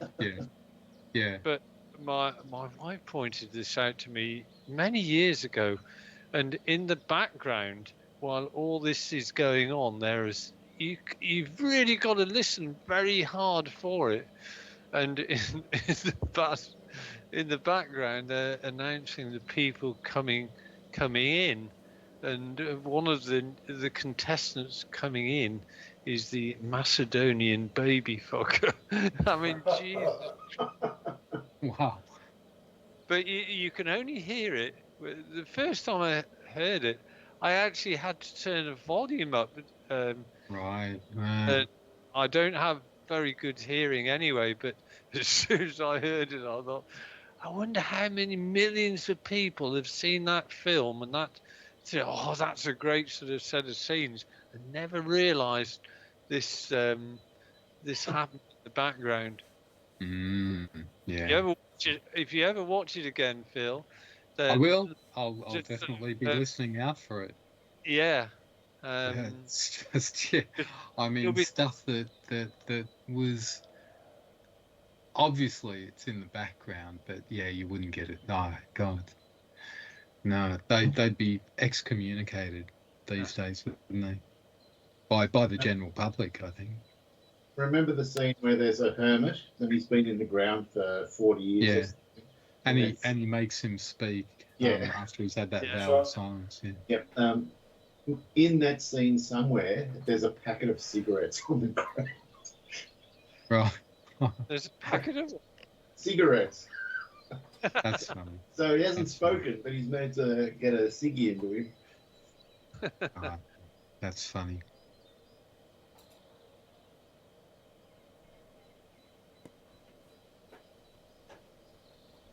Oh, had a crack. Ooh. Wow. He wants it. He wants it. Happy to only drop one. -2, -3, -5. Okay. All right, so you're watching my pole waving, Phil? Yeah. Okay, I want you to. I'm not going to ask for anything else but a yes or no, and I'm not going to change where I put the pole, where I line it up. I'm just going to say when I line it up, tell me whether yes or no, right or wrong, where I Yeah. put it. Yeah. All right. All right, I'm ready now. I'm going to do it. Yeah. Okay. It's going to be there. No. Really? Okay, let's see. Crap, I can't change it. I committed. I would. Oh no! Would you put it higher or lower? I thought it should have been closer to the hole. I would have put it right You on were the right. edge. Yeah. It might have gone if you hadn't have hit it so hard, But I probably got excited because I was distracted by what nonsense I just put myself. Oh. Mind you, once you said that to me, Dave, I was committed to say no. No matter what. Well, the odds were in your favour. all that happened was you guaranteed an element of self-doubt into the whole protest, Dave. Don't worry, Andy, that's already in my life. So it's already hardwired. But it was an honest no at the same time. Oh yes. Well.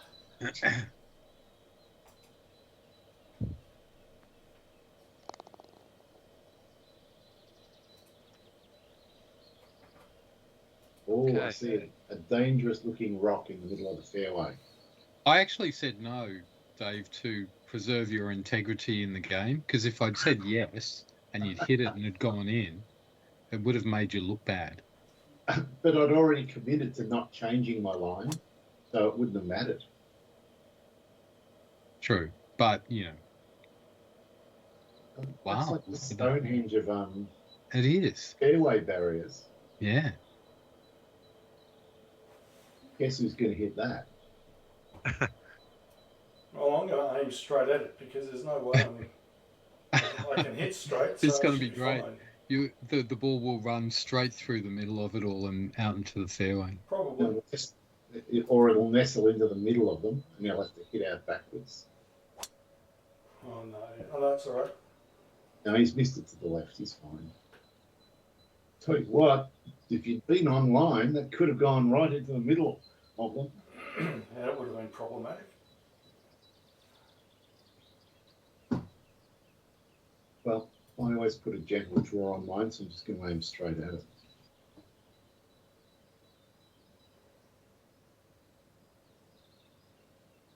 Shit.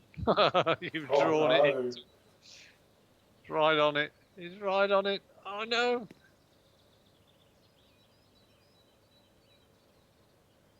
Nothing a super fade can't fix. No problem. That's not. That's so funny.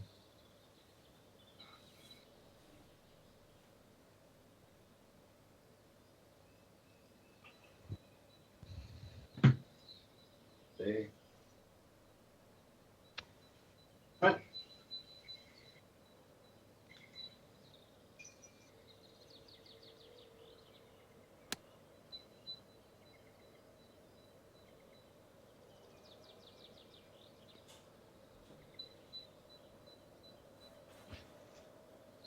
Pretty good.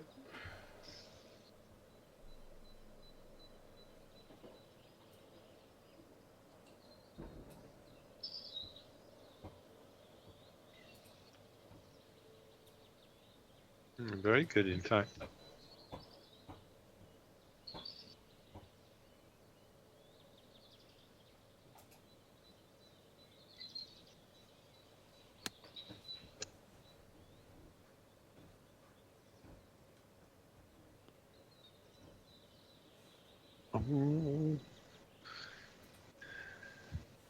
27.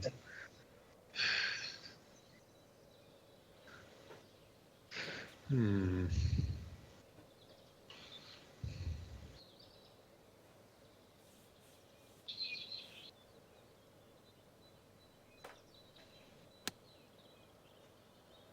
Come on. I needed it to just drift in. It's okay, but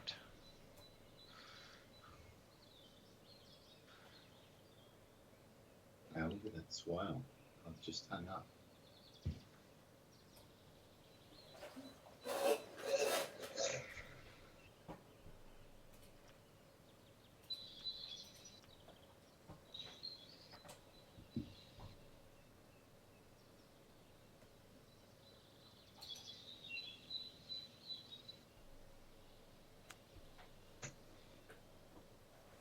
Great shot. Oh!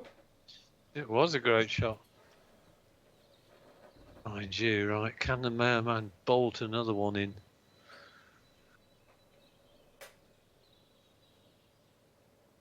Two, 1, 2, 3, 2.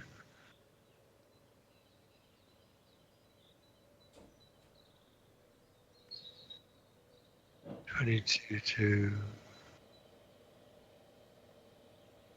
Oh my word, that was way off. Oh.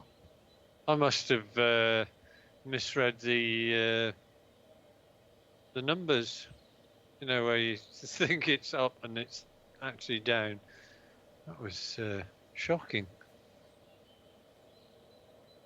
It was a shocker. Yeah, I didn't expect that. No.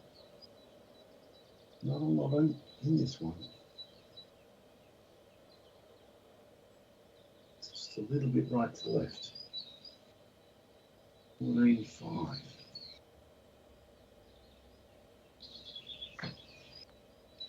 Crap. And I belted it.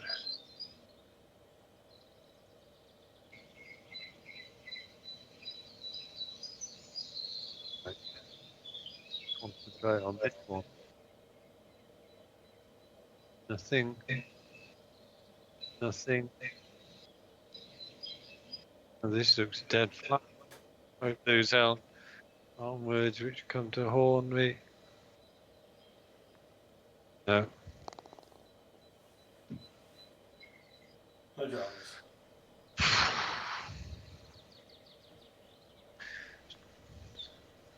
Two holes left, Dave.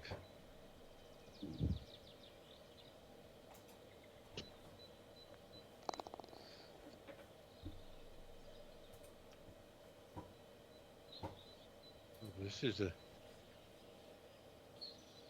Interesting par 3.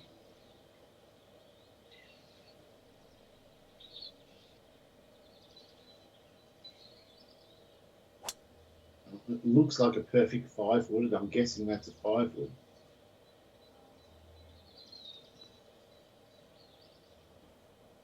It's an interesting putt. Soft landing. Not getting any better.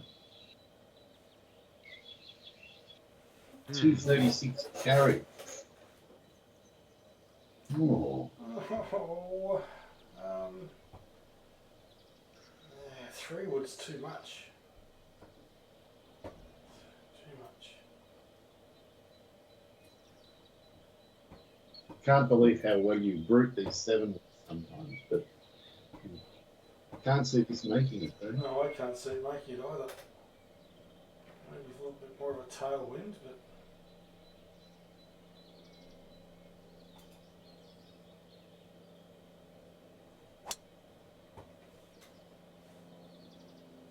oh, don't get on the green. Oh, oh. Oh, that was lucky, lucky, lucky. Wow. Well, I'm thinking a 5-wood's the right club.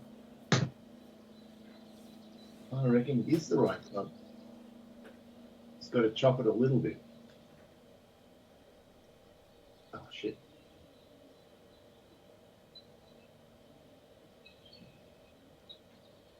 Not when you hit it like that. Mm. I understand.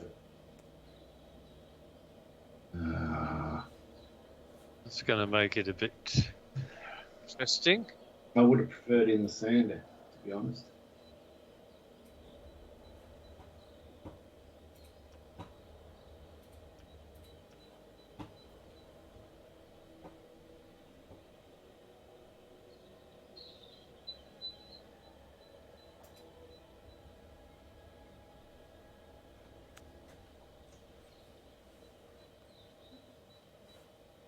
That'll do. Very nice. It's made my putt a little bit more taxing.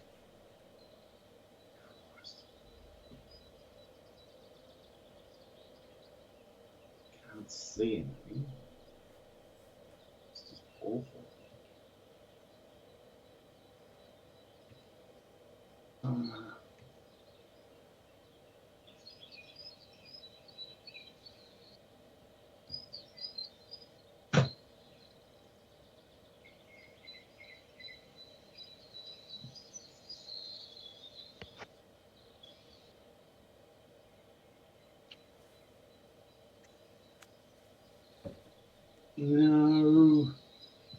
Hello.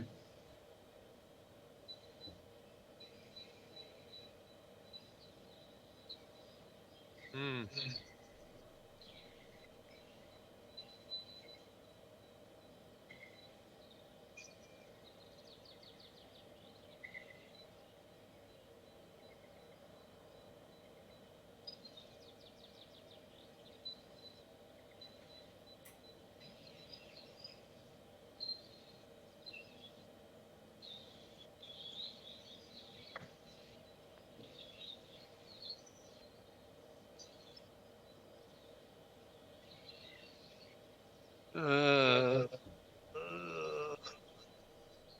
Right, come on. Let's really concentrate. 53. All right.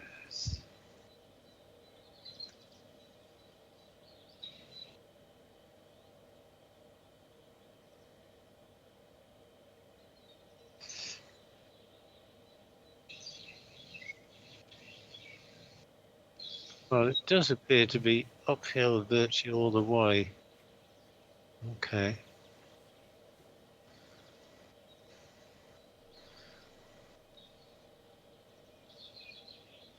$53.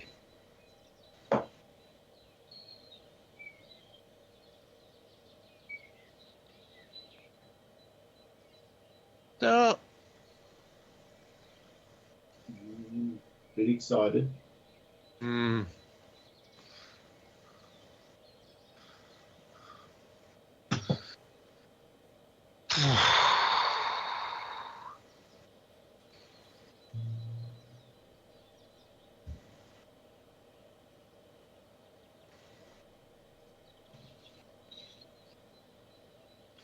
The course is certainly thrown up plenty of birdies and bogeys for me today. Good putt, Dave.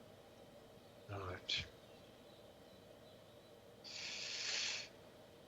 Like this.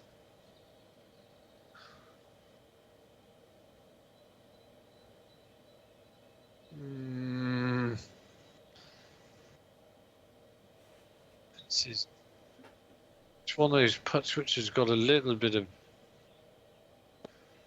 right to left, but not a great deal.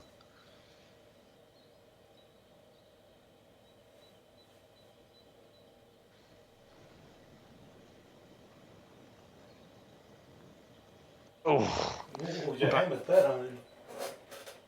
Hit with great enthusiasm. Yeah, pleased with that.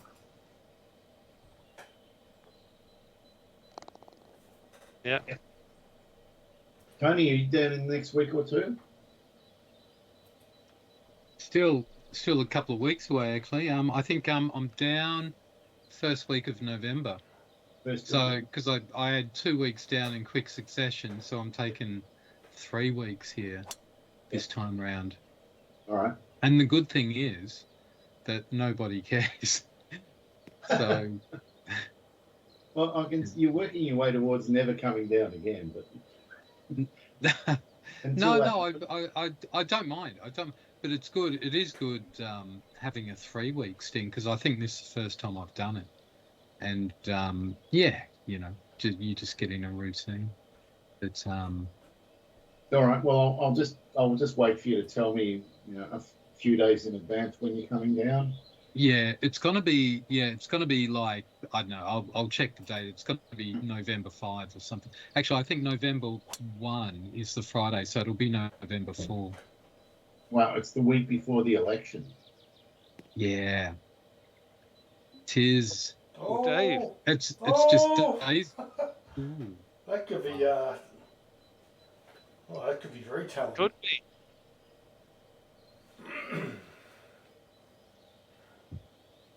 Time to bust a move. Just got to go full aggression here.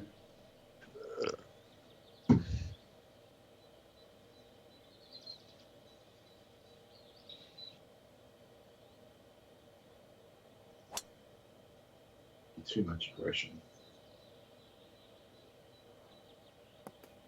Yep, too much aggression. Oh, God.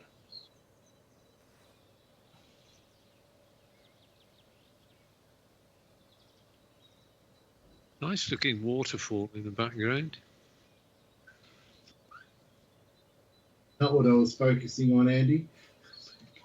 Yes.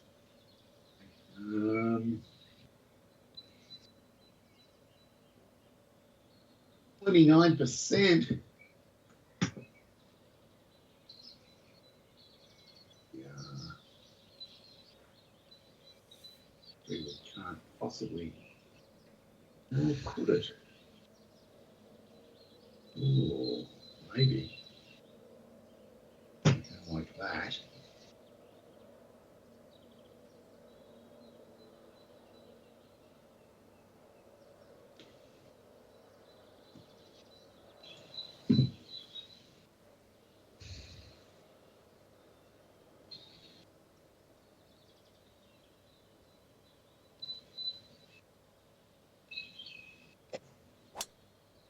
Well, you got hold of it quite well. Oh, well done. That's a great shot. Oh, that's got to be the shot of the day, that. Oh, Dave. Oh, well done. Super shot. Wow.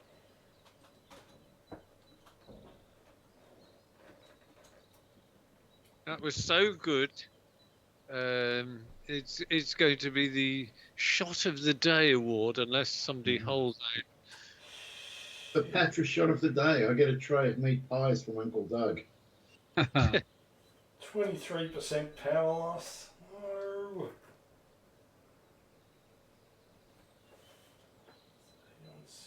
Fuck me. 5 iron can't get there. Oh no, this is not flash.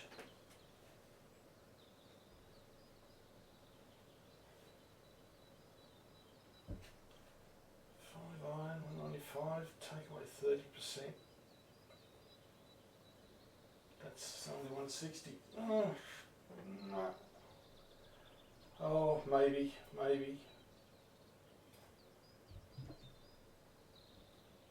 If this gets wet, I'm going to be very upset.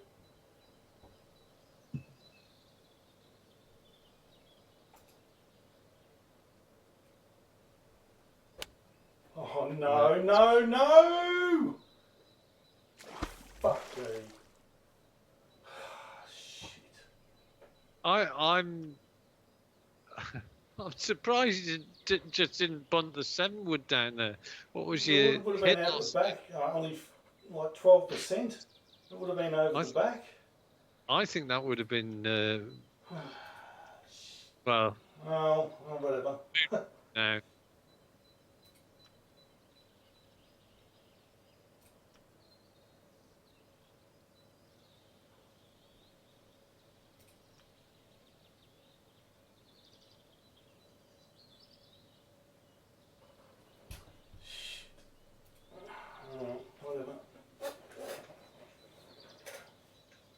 8.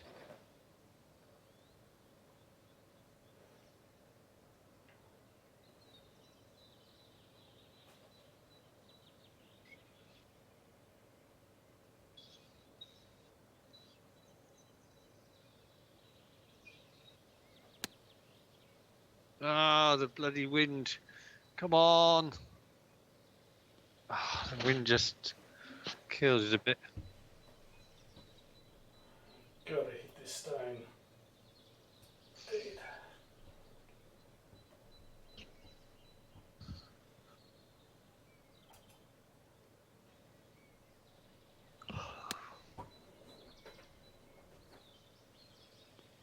Oh no! Oh, blown it completely. Fuck.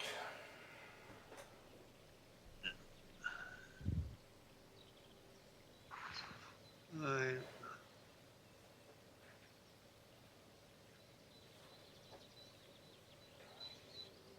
Okay. 2.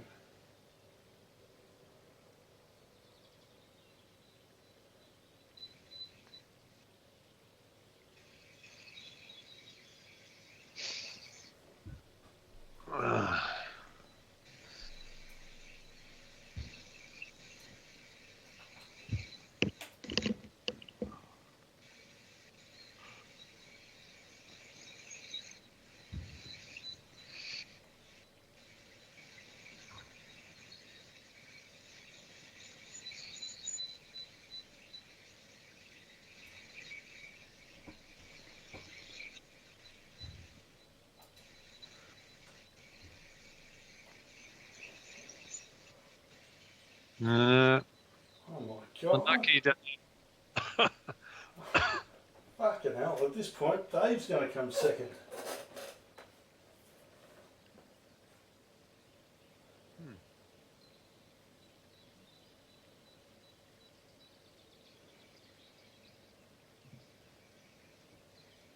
Yeah, all the. No. Oh no, Dave. No, I've left you second place though. Oh, I haven't sunk this yet. I clearly can't read anything that's going on.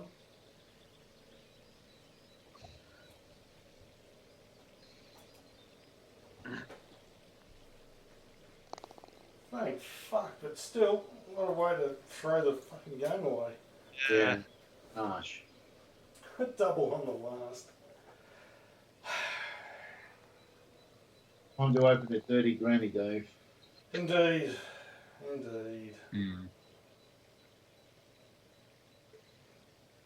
Well, thank you very much for Yeah, that. well done, Andy. Fuck me. The only bogue I have on the back. Mm. In fact, Well, the only bogue of the night for me. Wow. It's the only one of the night. What a A time to double have on it, the have line. it. That It is was harsh. just it was that one shot, wasn't it? Really? Yeah. Yeah. Well, I just couldn't get there other than hitting it over the back somewhere. Which in hindsight probably wouldn't have been so bad. Well, you realise what this means, don't you? That Phil's run of clairvoyancy continues. Wow. This is what you predicted.